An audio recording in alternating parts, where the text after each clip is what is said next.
An Unconventional Threesome is a comedy podcast hosted by three rude, crude, and tattooed dudes. We tell you this so you can shield your children's eyes and cover their ears. If you don't, we're not responsible for the fun and exciting new words that they start using. Enjoy. Welcome to the show, yeah, it's a blast. Turn the volume up, we got to laughs. Every joke's a hit, you'll have a fit. Sit back, relax, let's start this bit. Tuned in live from the internet's heart, where every word is a work of art. Comedy gold, it never gets old. Jump aboard, let the fun unfold. Welcome to An Unconventional Threesome, a conversation podcast hosted by, let's just say it, usually hosted by three dudes who have no business having a podcast. My name is John, and I am most certainly on the naughty list this year. My name's MK, and I'm wishing for Christmas cookies for Christmas. No, I'm not. I don't know why I said that. And Jay's here with the elf on the shelf. We're kind of twinning it up today. Good thing you're about the size of an elf on a shelf. That's what it is, man. I'm travel size for your convenience. MK, thank you for filling in. D Money got stuck in his Christmas onesie, and after a close call butt emergency, his saint of a wife is sewing a trap door in there for him until they figure out the zipper situation. MK, thank you for classing up the joint. Always a pleasure. I got nothing. My brain's hardly working right now. You don't have a joke? Oh no, I got plenty of jokes, but I have those written down. My free balling is not great right now, so it appears Jay's going to be carrying us in that respect. Well, it's like all those memes coming to the end of the year. It's like me at work. I ain't doing shit. Don't even ask. Fuck no. Fuck no. I got 1 day left until my week off vacation. Tomorrow is not a lot going to be going on for me. If you need help in the joke department, I have some that are theme related and like finance related. Outstanding. Can't wait. All right. Let's put Jim Gaffigan up here. Let's go. Okay. Why don't debt collectors ever go down the chimney? Because they prefer to knock on the front door to ask for the remittance advice for their milk and cookies. Oh, dear God. What? I knew like 8 of those words. What do you call an insolvent snowman? A meltdown. Good. This is how I felt the last time I was on with your jokes. But a meltdown. Why did the Christmas tree get into trouble? Because it was naughty. Bingo. Customer says, the check is in the mail. Santa says, and I'm flying a sleigh with 8 reindeer. Let's see who arrives first. How much did Santa pay for his sleigh? Nothing. It was on the house. God. What's Santa's favorite type of music? Rap music. Nailed it. What do you call Santa when he stops moving? Fat bastard. Santa Paws.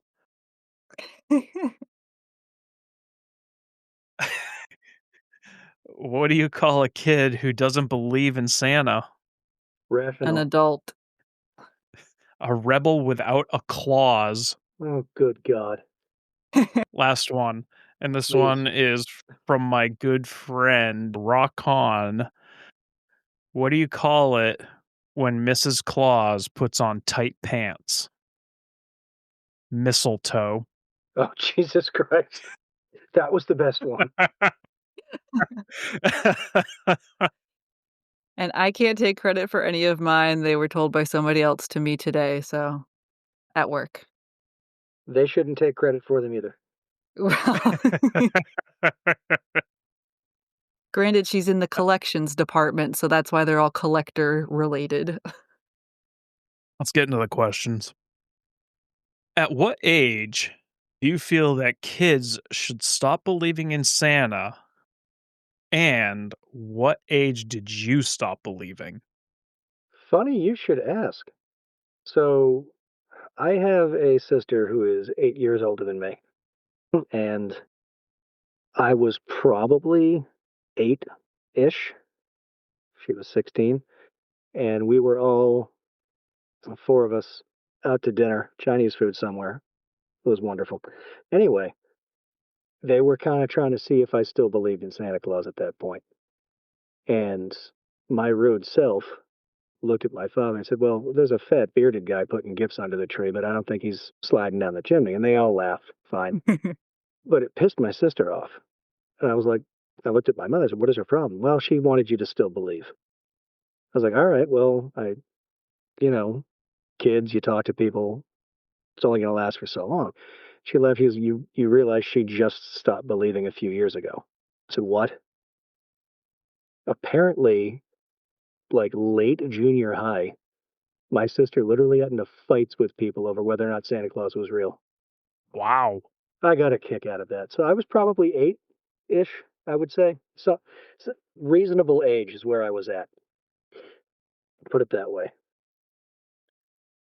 Yeah, I think I was so I have 2 brothers, one 2 years younger, one 5 years younger. Wanna say I was right around 3rd grade, and it was at school that, kids were dashing dreams. Yeah.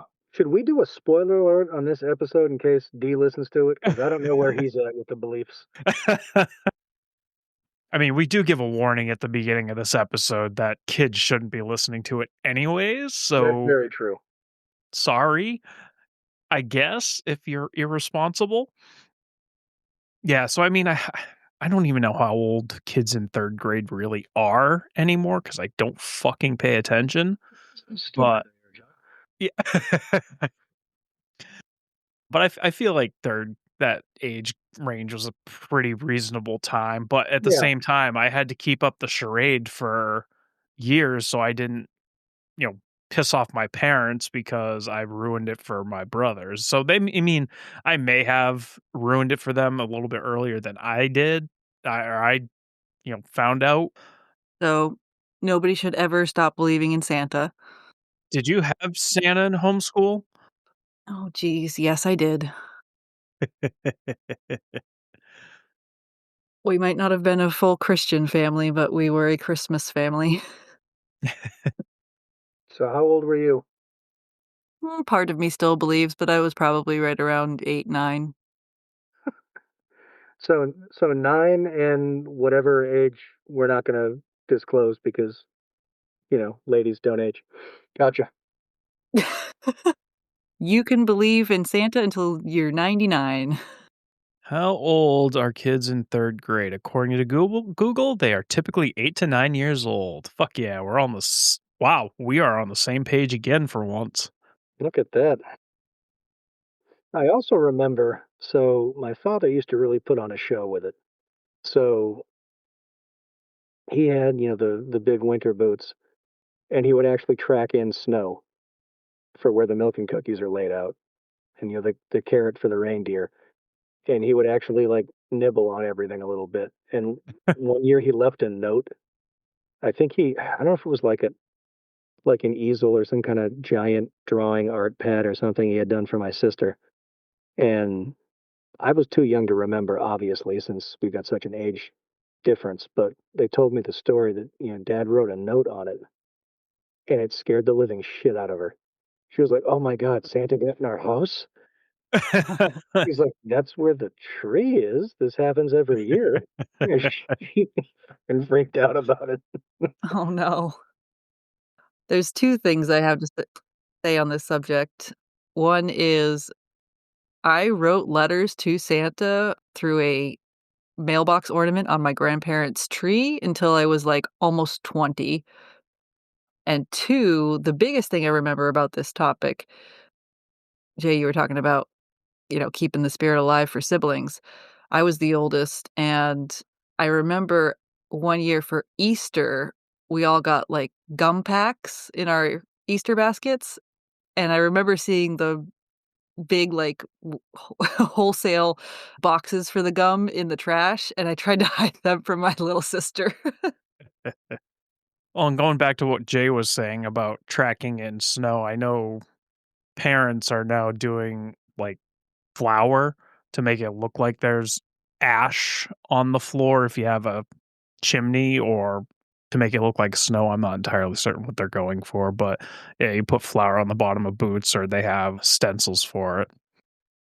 MK and I were living in our second apartment together one Christmas, and wake up the next morning, we go to exchange gifts, and I'm like, there are presents here that were not here the night before. What the fuck? And they were written on it to me and her from Santa. I'm like, did my fucking mother-in-law break into my apartment? What is happening here?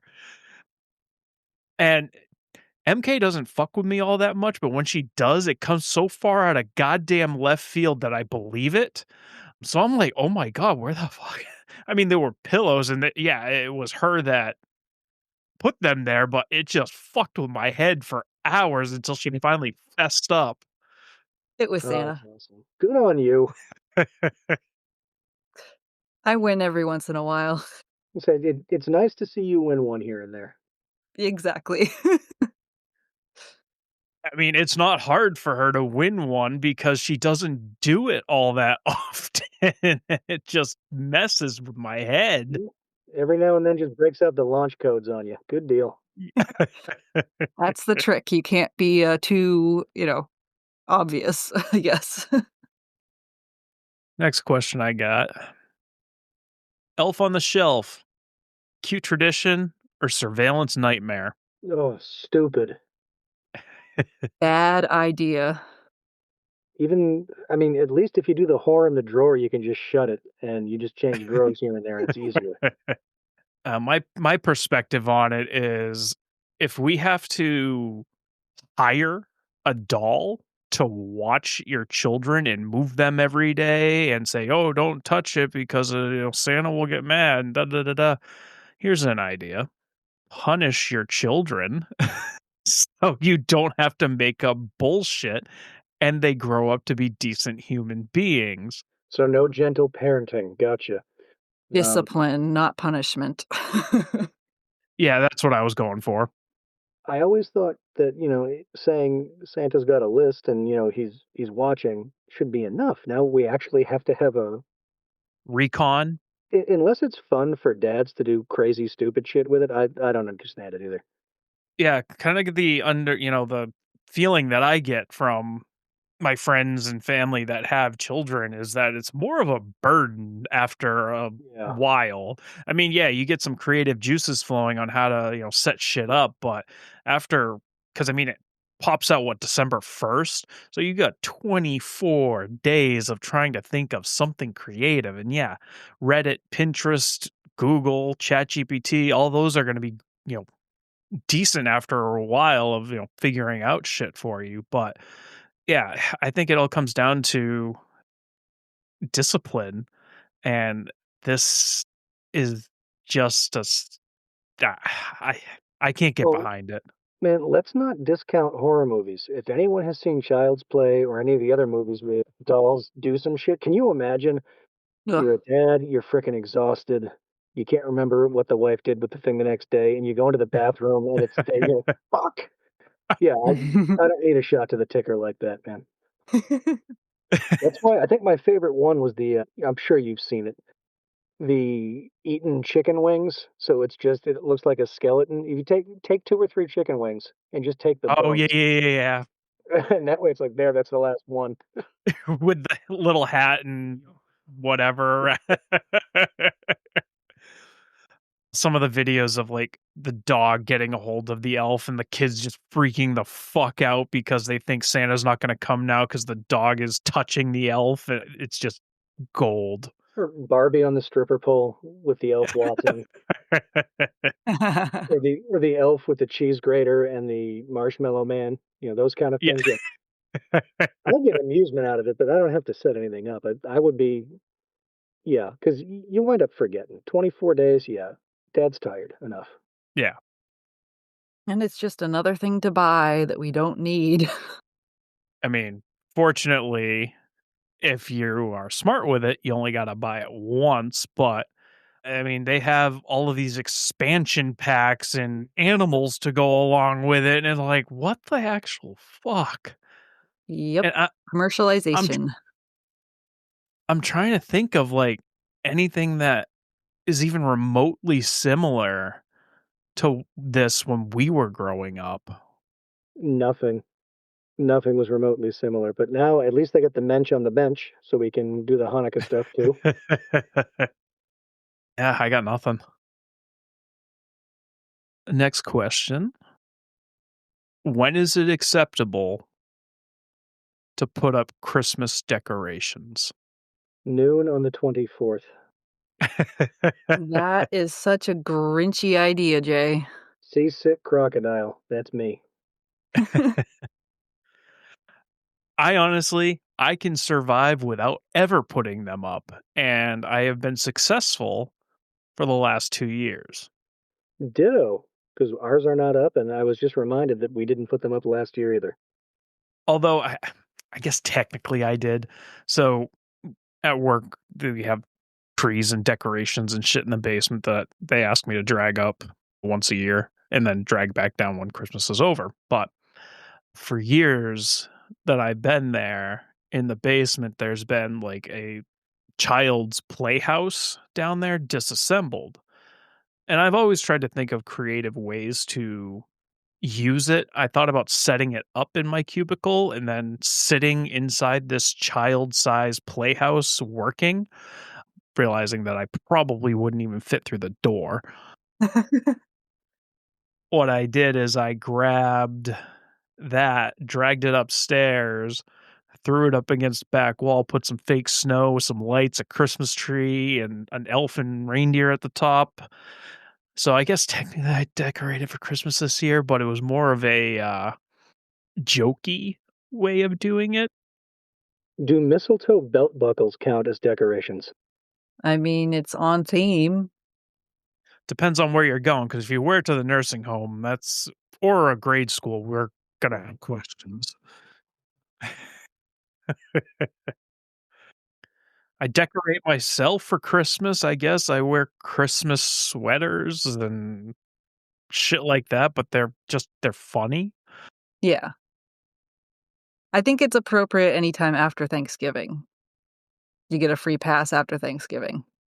A lot of people were putting it up like Halloween weekend. It's like, guys, pump the fucking brakes a little bit. Yeah, you still have harvest decorations at Thanksgiving. But at the same time, you gotta it depends on what type of decorations you're putting up, because if you're putting stuff that needs to be put into the ground and staked into the ground, you're gonna wanna do it before Mm, the ground freezes and makes it impossible, and some people put it up just earlier because it's warmer and not -10 out. Figure you want use out of it too, right? Because like if you do it too late, it's like, okay, great. How long before you can take it down, right? right. I mean, in reality, it should be down by January 1st. Jay's decorations are up noon on the 24th and then down on the 26th Correct. By 11:54 PM. a.m. before lunch. Very festive spirit you have. There it is. Well, usually it takes us a day and a half just to get the ornaments out of the fucking boxes and back in. Yep. Yeah, like it's a lot of work to do all of it. So I've been a Scrooge for a number of years, and I sit back and reflect on like the last time I had like any Christmas spirit and was really into the holiday. And I really think it was like eighth grade was the last time I felt this overwhelming joy for the holiday season. college was the last time for me, like freshman year of college. Yeah. I guess my college went a lot later than most people's, than your 2 colleges. But yeah, probably, now that I'm in, like, my 30s, we don't have kids, we have cats. I don't know, it just doesn't make sense to do a whole heck of a lot besides listen to Christmas music. That's kind of how I get into the spirit, is listening to Trans-Siberian Orchestra and Merry Xmas and Ho Ho Hoey. Well, it's got to be a degree of difficulty with the cats, though, because anything you hang up, they're just gonna fuck with. Exactly, so Our last 2 cats were great. They didn't fuck with the tree at all, but these 2 cats we have now are absolute psychopaths, and I don't think that tree would even get to the 3rd tier of being up because I have a fake Christmas tree before they knock it over. yeah. But I think for me, probably when all my family moved away, I say all my family, you know, my dad moved out back to his family, my grandmother moved up north. I think that's probably when Christmas lost the most of its luster for me. Yeah, I guess it's the loss of traditions, and as they slowly start to break down, that would make sense. Yeah. I still remember in 8th grade, like, when Christmas time came around, we're sitting in class and coloring, and, I mean, just having a good time. That was the first time I ever heard Dominic the Donkey. Oh, jeez. A couple other new ones that I heard. It was a good time, and the parties at school and, like, for lack of a better term, potlucks, because 'cause you'd all bring some sort of food in, and I don't know if I changed and lost my spirit or if the world changed and caused it. I think MK was going down the line of we are just the jolliest bunch of assholes this side of the nut house, aren't we? I was gonna say, for a themed episode, we're really bumming out. Sorry. We're being Eeyores tonight. Well, that's what you get when you get middle-aged people together to talk about Christmas without children. How things used to be. Hey, traveling for Christmas is a good train. I'll tell you that. So I feel the best when I get a boarding pass for this time of year. 'Cause it's like, okay, take me to the Caribbean or somewhere. I feel like I would be lynched if I wasn't around for Christmas. I don't know Oh yeah. why. Oh yeah. It's very much for the handful of people that have the expectations of you. It's like, how dare you? Well, pardon me for having a job and free will and a passport. Here we go. And a life that I want to enjoy. There it is. Yeah, I think a lot of people actually travel so that they don't have to participate in the holiday. What was that Tim Allen movie? The Santa Claus. No, the one where him and his wife were gonna travel to the Caribbean for Christmas, and then the whole neighborhood got up in arms about it. The Cranks. Christmas with the Cranks, thank you. That one was a solid movie. Four Christmases was good, but then again, anytime Vince Vaughn does Vince Vaughn things, it's kind of funny. So Fred Claus is one of my favorites. Yeah. I've been on I know this is kinda come as a shock to anybody that knows me, but I've been watching a fair amount of horror Christmas movies. There it is. I haven't watched Krampus yet. That's usually on the list, but I've been watching a lot of B, C list horror movies, and some of them aren't bad, decent concepts, but they're just not the cinematic masterpieces one could expect out of them. Yeah, the wife actually has a Krampus T-shirt, and that is her uniform for when we've got to go to her family's house for Christmas. Love it. Now, do you dress up as the Grinch, Jay? No, people recognize me without the costume. Alright, let's brighten shit up and go to the fucking green room. Woo! The red and green room. I didn't green room. Oh yeah, good point. The red and green Late room. at night. Every episode is a treat. Get ready for something sweet. I'm sure as all of our esteemed listeners can probably guess who's sponsoring us again this week. We are sponsored by Dubby. Starting to see a little bit of a trend of people trying it out using our code autpod, AUTPOD, at dubby.gg, dubby.gg, as in good game. I just opened up another flavor. I'm trying not to open them all because they will probably go bad between the time I open them all and get to actually use them all. And by go bad, I mean it's just there's moisture in the air. It's a powder. It's gonna eventually solidify. But anyways, the Japanese yuzu, so fucking good. So fucking good. I would recommend that 100 times out of 100 times. And actually, while I was prepping for this episode, I was going through my emails and found out that the orange creamsicle is coming back. So I will probably be making another order here pretty soon because that is one I Outstanding. definitely want to try. Yeah, I'll have to pick that one up as well. Yeah, I think we have 7 or 8 jars right now. A disgusting amount is what we have. But at the same time, like I've completely gone off of coffee and I pretty much just run on that now. Yeah, we've pulled our coffee brewer, maker, whatever out, and I have yet to find a place to put it to put it away. The podcast runs on Dubby, ladies and gentlemen. There you go. Sure does. I probably should have hit it a little bit before I jumped on and make my brain work a little bit better, but here we are. So once again, if you want to try out Dubby for yourself, they do have some like sample packs that you can try that comes with a shaker. They also have the tubs, they have the hydration. And we got the air fresheners. Oh yeah, we did get air fresheners. Don't get the air fresheners. They kind of suck. Don't say that. Hey, I'm very transparent. I said at the last episode I would never support something I didn't believe in, so I'm going to tell you they're not that great. But anyways, if you pop over to Dubby, and once again that's dubby.gg,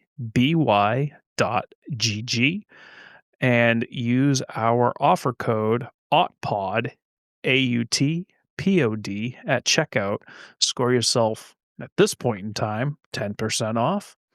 I do want to advise as well that there are terms and conditions that go along with that code, mainly surrounding the anime collaborations that they have. That does not typically apply in all situations. You just got to kind of read the fine print as you scroll down a little bit. Thanks, Dubby. It's like Christmas in the tub.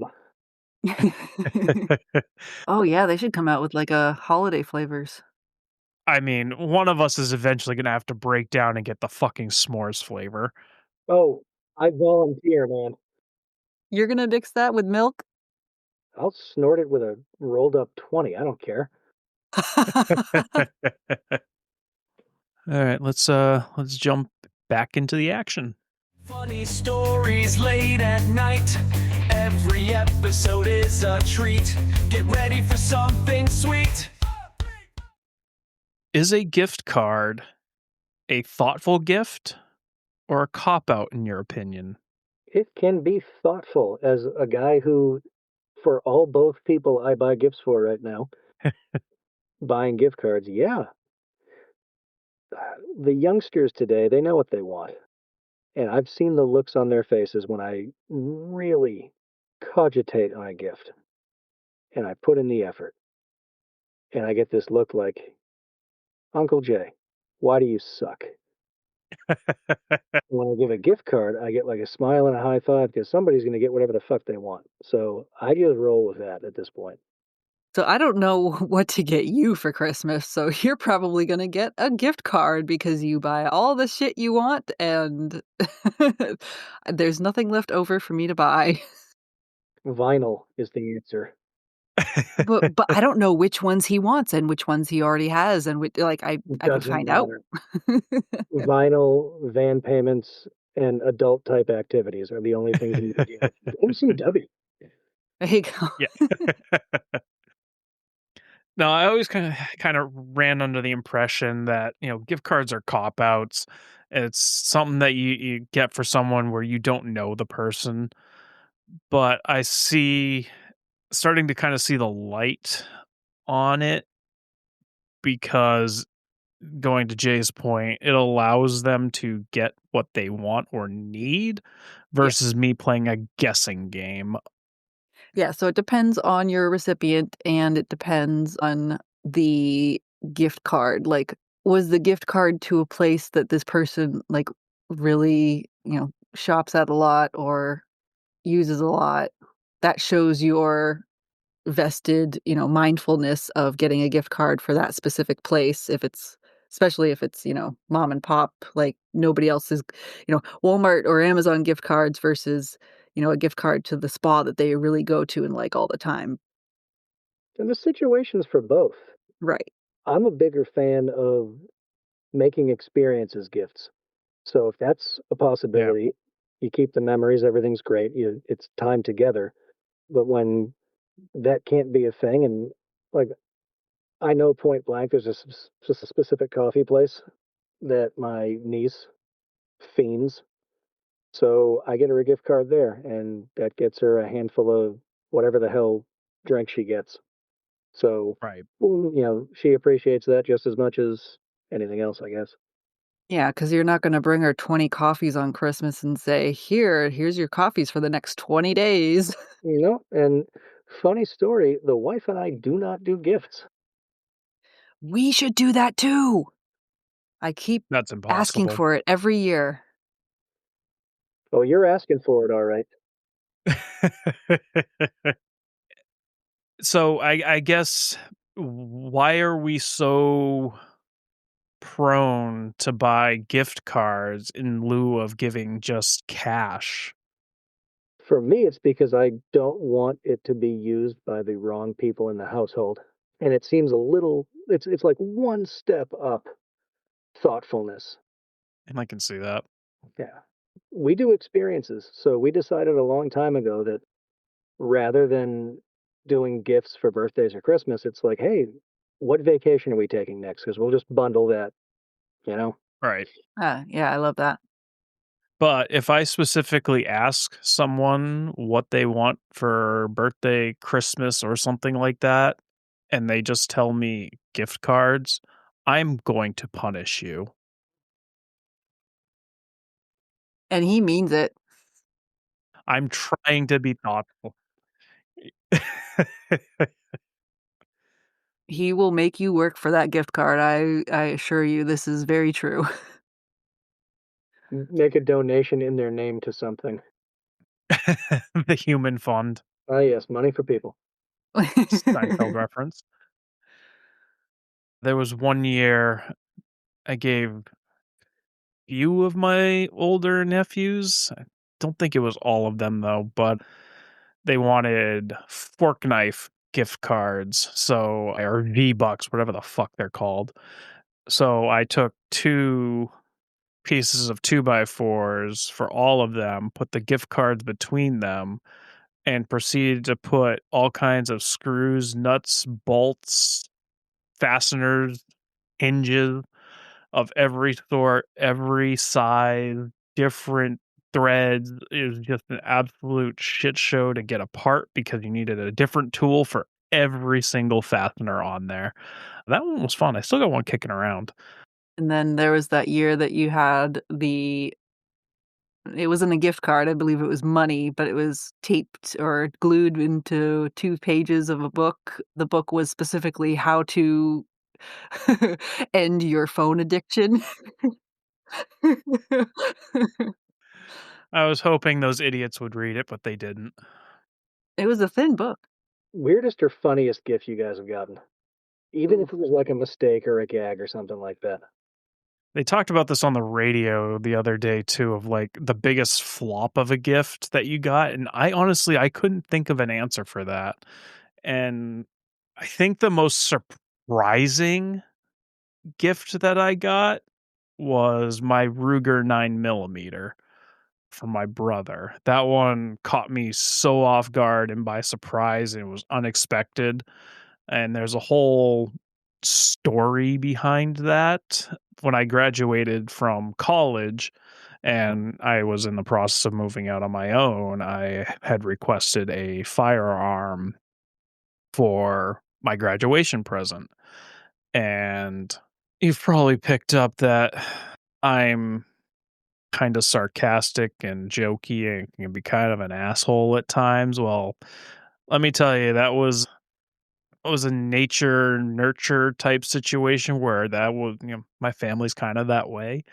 So my parents wrapped up a box. They taped like a Glock picture and specs on the front of it. And I opened the box and it was a ketchup and mustard gun with some rocks or weights in it. And my heart shattered into a million pieces. Uh, I don't think that was the intention that they had, but it was just such a fucking letdown. But anyways, my brother a couple of years later is when he bought that pistol for me, and that one was definitely one of the ones that shocked me the most. Well, I had a similar situation. I'll give you a twofer here. So that movie, A Christmas Story, when Ralphie gets his BB gun, and he's got to like look. Mhm. It's like the last gift. He's got to look behind the corner or whatever. So I was probably 18, 17, somewhere around there, and my parents' living room, they had a big bookcase, built in whatever 70s furniture. And the Christmas tree was on the other side of the room, so all the gifts are done. And, Dad started joking, kind of like the dad on A Christmas Story. Did you get everything you wanted? What's that thing over there in the corner? So I joked. I got up to look, and yeah, it was the first rifle I bought. Or not that I bought, the first major rifle I was given. So Wow. Nice. I was like, that's pretty awesome. Yeah, that one was shocking. And on the other end of the spectrum, I won't call it a flop, but it was gather around and picture the embarrassment. This was kind of fun. About 2 years ago, my boss, she always sends gifts. Sometimes it's Amazon related because we're all over the country. And sometimes Amazon gets hacked. Sometimes weird shit gets shipped in places. So my boss, I thought it was a Christmas gift because it showed up at Christmas. Turns out it wasn't the real gift. The real gift showed up a couple of days later. Mm. I opened it up. It was a box of like organic tampons. Nice. So the next day, we're talking. I said, "Hey, did you send us anything from Amazon this year?" She goes, "Oh yeah, did you get it already?"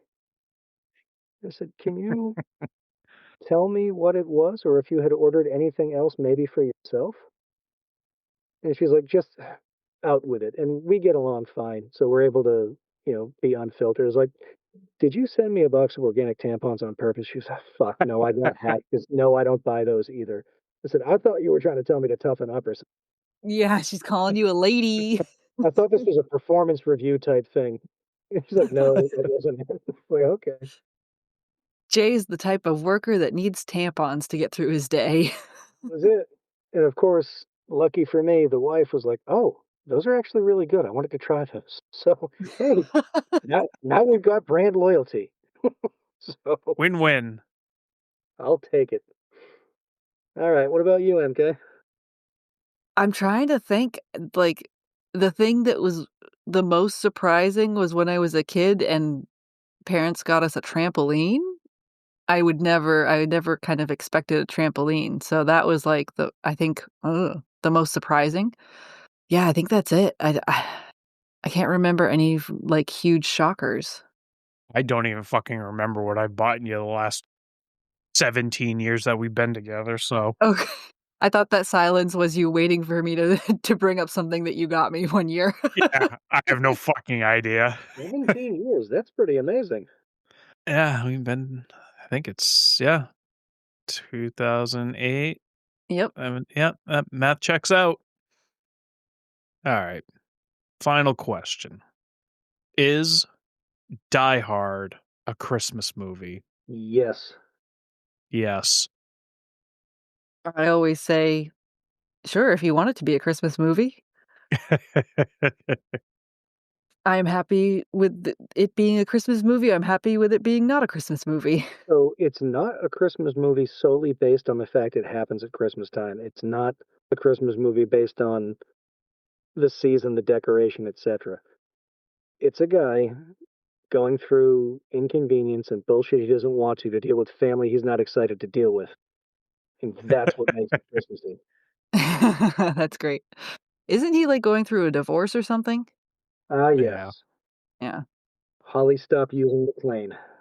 He's also crawling through an HVAC system, which is usually tied to a chimney at times.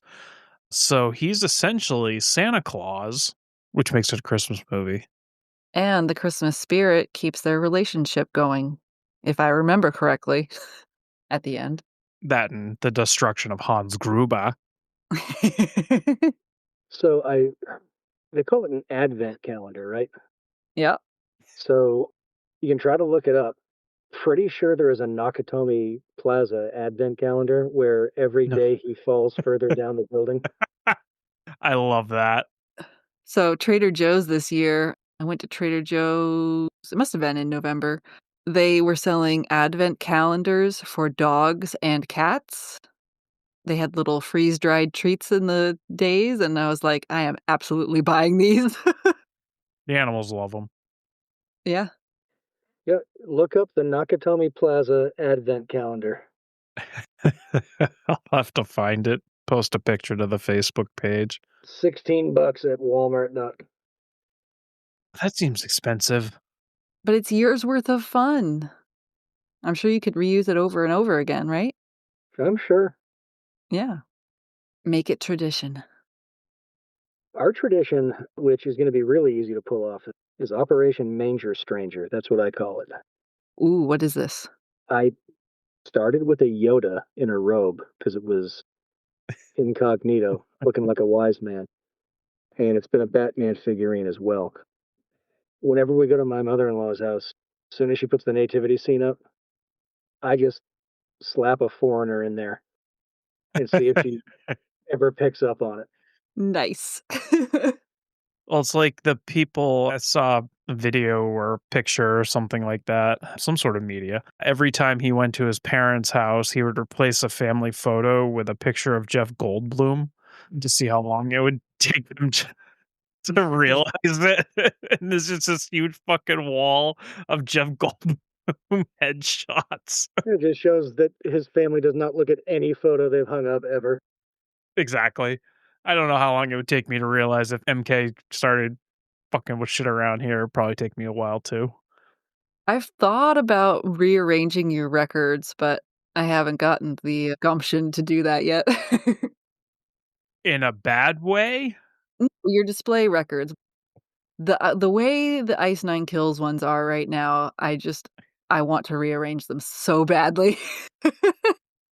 Probably wouldn't notice. Anywho, let's wrap it up. Didum. Do we have a Christmassy Craigslist catastrophe? I spent like an hour trying to find these and I couldn't decide between 3 of them, so we're getting them all. So, thank you for joining us. Certainly hope you have a fantastic holiday season. This has been a wild year, and it's looking into next year. I don't think we'll have another episode before next year, but I hope you stay safe and healthy and have a fantastic time with your family. Only gonna get wilder out there, folks. Don't.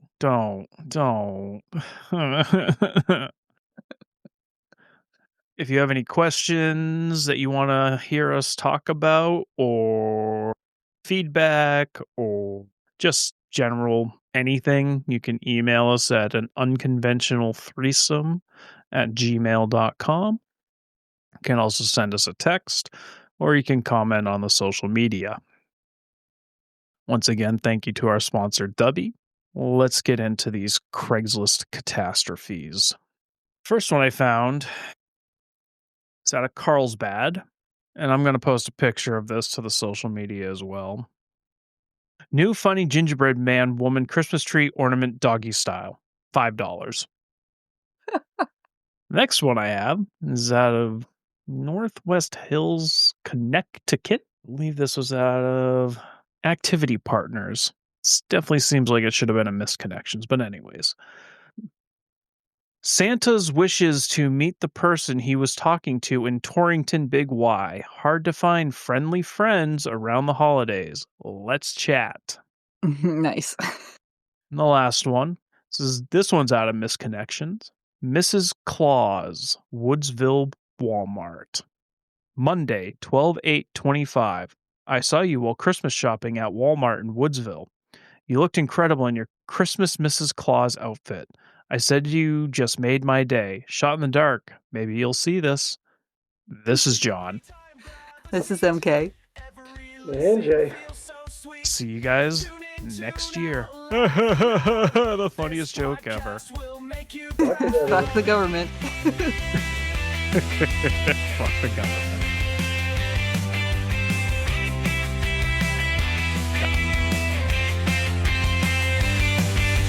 Podcast party time, grab a seat. Every listen feels so sweet. Tune in, tune out, laugh aloud. This podcast will make you